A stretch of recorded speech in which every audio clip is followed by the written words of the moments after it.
кои се пријавени на минималец. Доколку Трендафилов јавно на телевизија кажува има сознание дека е давано плата и во плико, тоаш слободно може да ги пријави, тоа е кривично дело.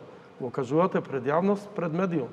И слободно да пријавите, владата нема да штити нити еден работодавач. Напротив, ќе издействува да што побрзо одговара пред органите на правдата, доколку го прави, ги злоупотребува правата на работниците со плико на раковна што го изнесовте.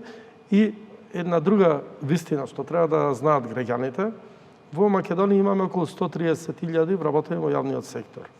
Точно е дека се зголемил бројот на вработените со едни добри политики на владата. Ние имаме 8 до 10.000 нови вработувања во Македонија и тоа е добро да ни останат луѓето и младите во Македонија, а не да ги бркаме како претходно од Македонија и да го зголемуваме бранот на иселување од Македонија. Точно